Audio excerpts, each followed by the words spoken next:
Bonjour à tous, je suis ravie de vous retrouver aujourd'hui pour cette petite vidéo explicative sur ce qui est pour moi une étape importante dans le parcours sacré. Ces étapes sont l'acceptation, le deuil de la relation, le lâcher-prise et l'ouverture de cœur. Tout d'abord, je tenais à remercier tous les nouveaux abonnés, les anciens également. Merci pour vos likes, vos partages qui me font chaud au cœur. Et je fais cette petite vidéo aujourd'hui parce que ce deuil de la relation, ce deuil qu'on demande finalement sur ce parcours, ce renoncement à l'autre, est finalement une étape très importante pour l'avancée du lien et pour votre avancée également à vous. Et c'est une étape qui est souvent incomprise, comme je peux le voir dans certains commentaires. J'ai eu des commentaires qui disaient mais ce deuil il est impossible, on nous demande de travailler pour la réunion. Alors non, on vous demande un retour à vous-même et on vous demande de travailler pour vous-même, pour vous libérer vous-même avant même de projeter une réunion dans la matière. Tant que vous travaillerez pour obtenir la réunion dans la matière, les choses ne pourront pas avancer, ne pourront pas se mettre en place. C'est vraiment un point clé du parcours, ce travail sur soi pour un retour complet à soi-même et atteindre finalement cette complétude. Les parcours sacrés sont composés de plusieurs étapes et aujourd'hui, dans les tirages et les guidances que je peux faire en privé, cette étape du deuil, du lâcher-prise revient très souvent. Et ces étapes, finalement, quand vous les atteignez, que vous les passez, que vous les transmutez, vous amènent finalement à cette ouverture de cœur et à l'acceptation du champ des possibles, c'est-à-dire de vous en remettre complètement à l'univers et à la vie. Alors, je me suis fait des petites fiches pour vous dire tout ce que j'avais à dire par rapport à tout ça. Ne prenez que ce qui résonne, bien entendu, c'est ma vérité et ma conscientisation à aujourd'hui même. Cette vérité, elle peut changer d'ici quelques temps, elle peut être réajustée. Je ne détiens pas la vérité absolue, mais en tout cas, aujourd'hui, ces conscientisations que moi j'ai pu avoir sur mon parcours me permettent d'avancer librement et avec finalement ce lien qui est présent sans finalement l'autre dans la matière. Alors pour moi, on a déjà une première étape qui est l'acceptation de la relation telle qu'elle est aujourd'hui. C'est-à-dire qu'il faut accepter que l'autre ait fait un choix qui n'est pas celui que nous avons fait pour cette relation. C'est accepter que notre mental à projeter une relation dont l'autre ne veut pas aujourd'hui. Pourquoi? Parce qu'il utilise son libre arbitre, parce qu'il y a ses blessures égotiques qu'il n'a pas encore travaillées, parce qu'il y a des peurs, parce qu'il y a des doutes, parce que finalement, il a fait ce choix en conscience d'aller sur un autre chemin. Vous avez vos expérimentations, l'autre a ses expérimentations, il a son karma à régler, vous avez le vôtre à régler, même si finalement dans ces parcours sacrés, on a aussi un karma commun à épurer et à transmuter, chacun a aussi ses expériences à vivre de son côté. Et ça ne peut se faire qu'en période de séparation. Pour moi, cette étape, elle intervient une fois que l'âme éveillée au lien en premier a posé finalement ses limites. Cette âme éveillée, qui est dit le chaser, a posé ses limites parce que il n'en peut plus des allers-retours de l'autre, des silences, des retours, des disparitions, des fuites. Et à ce moment-là, le chaser, l'âme éveillée au lien en premier, se choisit pleinement et il le fait dans la matière. Et je précise bien matière, vous verrez pourquoi. Cette acceptation, elle est une des premières étapes pour aller vers le deuil de la relation. Et pour moi, le deuil, je l'ai vécu en 2 étapes.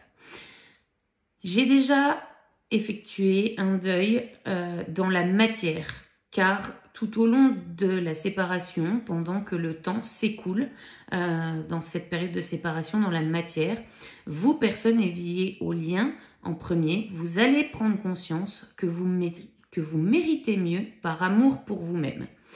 Vous allez donc, au fil du temps, travailler non plus pour la réunion, mais par amour de vous-même pour que vous soyez beaucoup moins impacté par les événements extérieurs.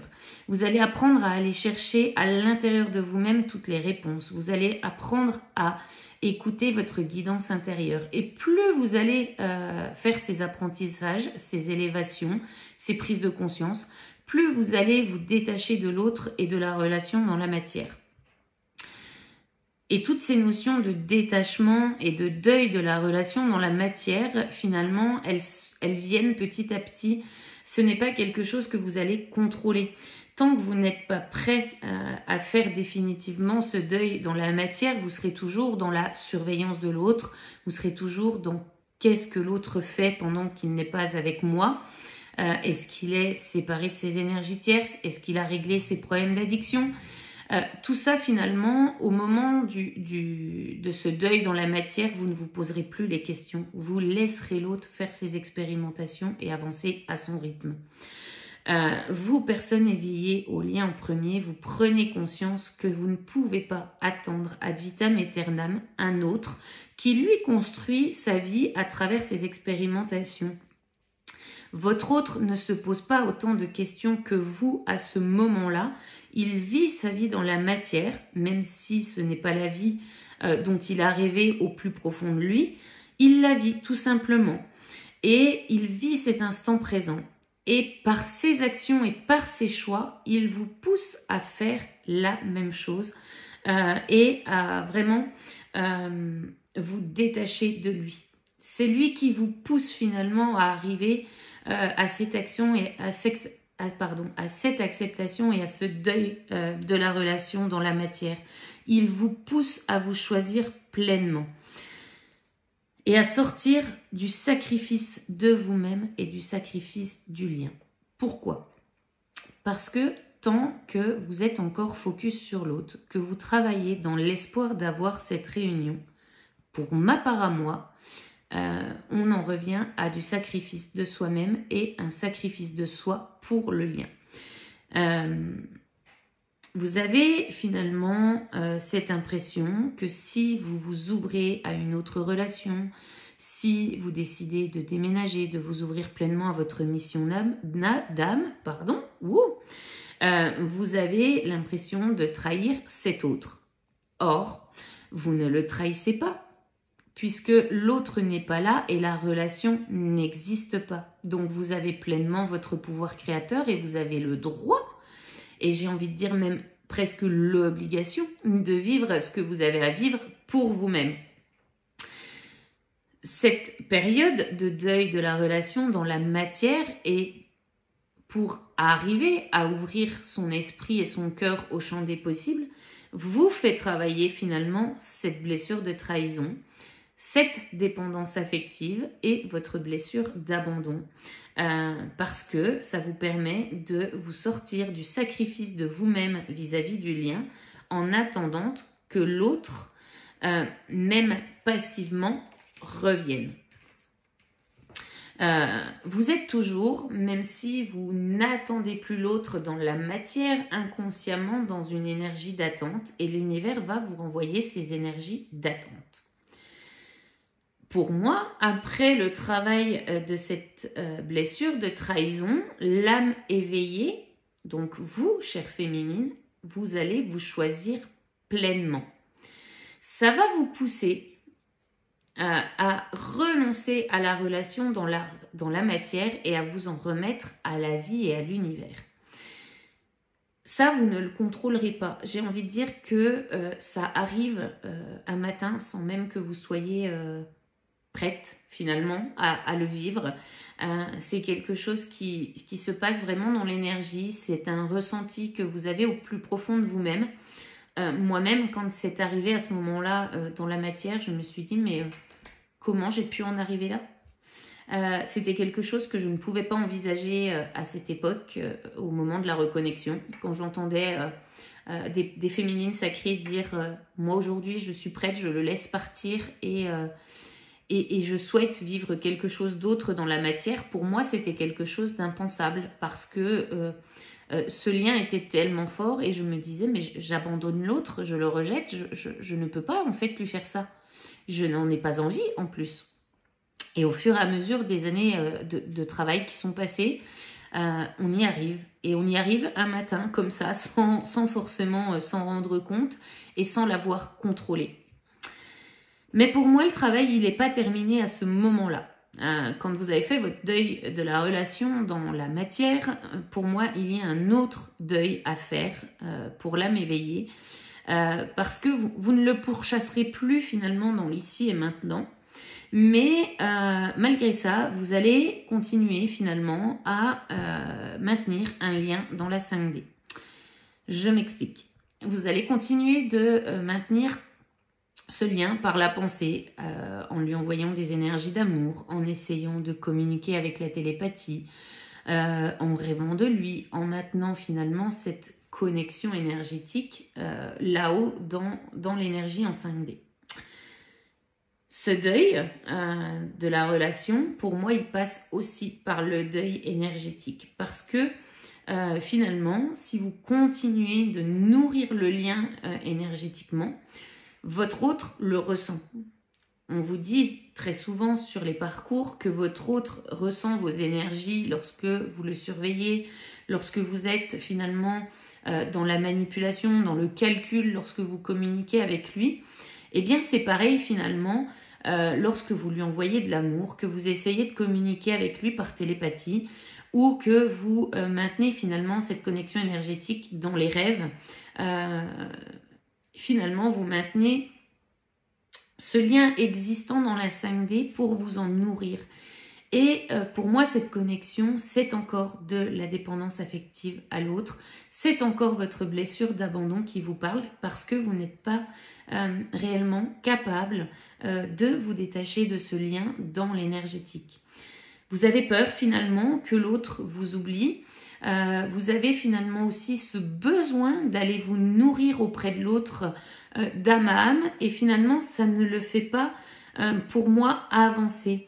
Il faut pour que l'autre puisse entamer vraiment ce travail sur lui-même, avoir cette coupure énergétique, ce moment où il ne ressent plus son autre dans sa sphère énergétique, dans son aura.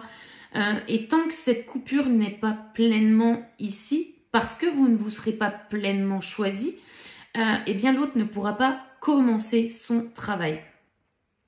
Et dans ma vérité à moi, vous n'atteignez réellement la complétude, enfin cette plénitude plutôt, qu'au moment où vous réussissez à lâcher prise complètement sur le lien dans la matière, donc sur l'autre, et sur le lien dans l'énergétique.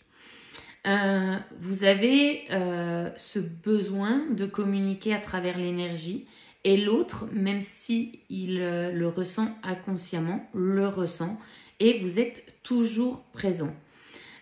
Puisque finalement, eh bien, tout cet amour que vous envoyez à l'autre le nourrit et comme votre autre, cette âme endormie, est déjà finalement dans l'amour inconditionnel, eh bien, cette énergie d'amour que vous lui envoyez lui suffit. Et donc, le travail ne peut pas commencer pour votre autre tant que ce deuil dans la 5D n'est pas fait, puisque la coupure énergétique ne peut pas avoir lieu. J'ai envie de vous dire, chère féminine, que lorsque vous avez effectué votre nuit noire de l'âme et que vous avez travaillé sur vous-même, l'autre ne venait pas vous nourrir d'énergie d'amour dans la 5D. Vous avez traversé cette étape de noirceur, vous avez trouvé la force seule de vous relever et de travailler sur vous-même pour vous libérer finalement de vos blessures et faire en sorte que celles-ci vous impactent beaucoup moins dans la matière. Eh bien, c'est exactement la même chose qui doit se passer pour votre autre. Tant que vous avez une dépendance au lien dans la 5D, ça bloque, pour ma part, les dernières avancées qui sont à faire pour que l'autre finalement se mette au travail. Dites-vous, chère féminine, que quoi qu'il se passe, votre lien, il existe et il ne peut pas être rompu. Donc, ne vous empêchez pas de faire complètement ce deuil de la relation pour tout remettre dans les mains de la source et faire confiance à la vie elle-même. Comme je vous le disais en début de vidéo, on a encore trop de personnes qui disent que c'est paradoxal car ils travaillent sur eux-mêmes pour manifester la réunion dans la matière. Vous devez faire ce travail pour vous-même et par amour de vous-même. Ce parcours est un parcours de retour à soi. C'est un parcours qui vous demande de vous choisir pleinement, chère féminine, et de vivre vraiment toutes les expérimentations qui se présenteront à vous dans votre vie. J'ai envie de vous dire, chère féminine, que si l'autre met 20 ans à se réveiller avant de se décider d'enclencher le travail sur lui-même, vous ne pouvez pas l'attendre pendant 20 ans et vous sacrifier pendant 20 ans. Pour moi, il y a le deuil dans la matière et le deuil dans l'énergie. Ce sont deux étapes complètement différentes et elles sont nécessaires pour accéder au lâcher-prise complet et à la plénitude.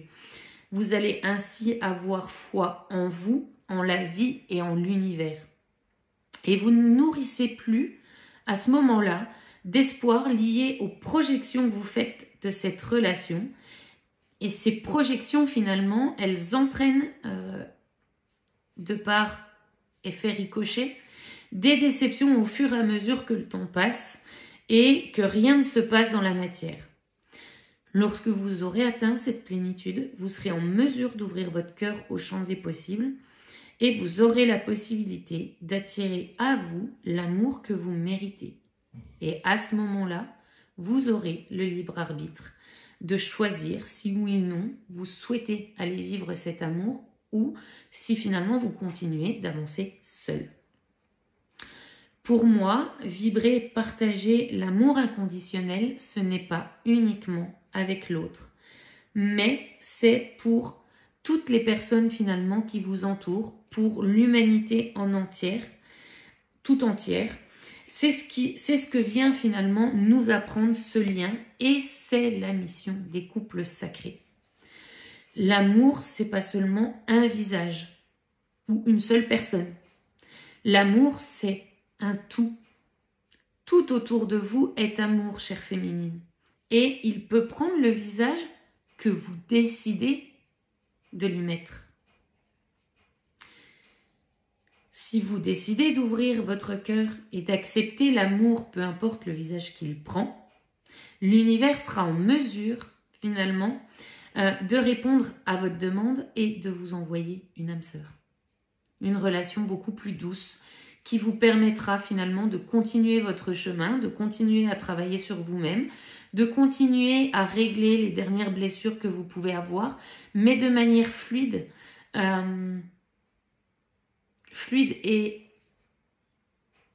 linéaire, j'ai envie de dire, sans aller-retour de l'autre, sans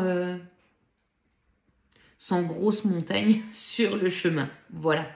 Ça ne veut pas dire qu'il n'y aura pas de haut ou de bas dans une relation, parce qu'une relation, elle reste aussi terrestre. Donc, il y a forcément des hauts et des bas, des étapes à franchir avec l'autre. Mais en tout cas, ce sera quelque chose de beaucoup plus fluide dans la matière pour vous. Vous pouvez vibrer l'amour inconditionnel avec n'importe quelle personne qui vous entoure.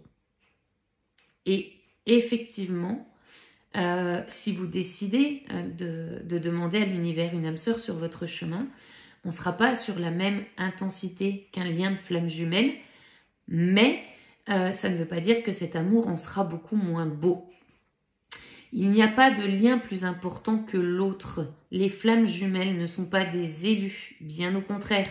Ce sont des parcours qui sont difficiles, qui demandent un énorme travail sur soi-même, qui demandent finalement un énorme travail d'élévation en conscience, mais l'un ne vaut pas plus que l'autre. Et ça ne sera pas moins beau de vivre une histoire d'amour avec une âme sœur plutôt qu'avec votre autre. j'ai dans mon entourage une personne en lien de flamme jumelle qui aujourd'hui vit une très belle relation avec son âme sœur et elle a toujours cette pensée pour l'autre, elle l'a toujours dans son cœur, c'est une évidence ce lien, mais elle est aujourd'hui dans l'amour de son âme sœur. C'est une personne qu'elle aime au plus profond, avec qui elle a construit sa famille. Et je peux vous dire que je l'admire parce que elle a su mettre de côté ce lien énergétique pour pouvoir vivre pleinement sa vie de terrestre. Je ne vous dis pas que vous oublierez votre autre, c'est impossible. Vous ne pouvez pas et c'est pas ce que vous souhaitez au fond de vous. Mais plus vous avancerez dans ces étapes d'acceptation et de deuil, plus vous allez penser à l'autre de manière sporadique et sans que ça soit, sans que cela vous fasse mal. Vous serez centré sur vous-même et non plus sur ce qui se passe chez l'autre. Et l'univers se chargera du reste. Et ce qui doit être finalement sera.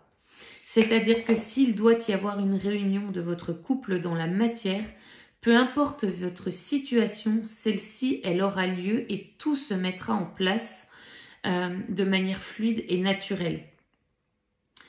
Mais j'ai envie de dire, ne faites pas de projection et ne refusez pas l'amour qui se présente à vous sous prétexte ou sous excuse que l'on vous ait dit que l'autre reviendra et que le couple se matérialisera dans la matière. Votre âme est aussi sur terre pour expérimenter et donc si cela vous attire, si cela vous parle, allez expérimenter ce que la vie vous apporte. Et si vous avez envie de faire une rencontre et de vivre une relation avec quelqu'un, ne vous bloquez pas, allez le faire. Faites-le, vivez pour vous-même. Et c'est ça le principe même du couple sacré. Contrairement à vous, personne éveillée au lien en premier, votre autre vit pleinement l'instant présent. Il vit toutes les expérimentations qui se présentent à vous. Et si vous rejetez finalement ces nouvelles expérimentations, ces amours qui sont potentiellement pour vous et qui se présentent à vous, on arrive finalement à rejeter ces situations, à se rejeter soi-même. Et c'est une des caractéristiques de la blessure de rejet que nous avons à travailler sur la femme parcours. Puisque l'âme éveillée au lien aura travaillé sa blessure d'abandon, de trahison, d'humiliation. Elle aura appris à s'apporter finalement seule tout ce dont elle a besoin. Et à ce moment-là, pour ma part en tout cas, on bascule dans l'hyper-indépendance. On rejette finalement ce qui se présente et on se rejette soi-même. Donc, on est amené à travailler finalement la blessure de l'autre, puisque de toute manière, nous les avons toutes. Mais j'ai envie de vous dire, chère féminine, de faire attention dans cette phase, de ne pas rejeter l'autre ou cet amour qui se présentera par peur d'aimer à nouveau, mais surtout par peur d'être aimé à nouveau. C'est là qu'il y a tout un équilibre à trouver lorsque ça se présente à nous dans la matière. Voilà, j'espère que cette vidéo vous aidera. N'hésitez pas à me faire un petit commentaire. S'il y a des choses que vous n'avez pas compris, j'y répondrai avec grand plaisir. Si vous souhaitez d'autres vidéos sur le partage de mon expérience, n'hésitez pas à me mettre un petit commentaire avec le sujet que vous souhaitez que je traite. En tout cas, voilà, c'est une des compréhensions que j'ai eues sur mon parcours. Je suis en parcours depuis 2018. Je suis passée par le deuil de la relation dans la matière et il y a à peu près un an de ça, ouais, un an, je dirais, un peu plus d'un an, je suis passée par le deuil de cette relation dans l'énergétique. Et ça m'a énormément libérée. Ça m'a permis de pouvoir m'ouvrir à beaucoup plus de choses pour que bah, finalement, je vive tout simplement les expérimentations qui se présentent à moi. Ça ne veut pas dire que j'aime moins mon autre, mais aujourd'hui, je suis apaisée par rapport à ce parcours et par rapport à ce que la vie m'offre et ce que l'univers me donne. Voilà. Je tiens à vous remercier. N'oubliez pas que vous pouvez prendre rendez-vous avec moi sur mon site internet qui est situé dans la description de cette vidéo. Et puis moi, je vous dis à très bientôt pour la prochaine guidance du week-end. Bye bye!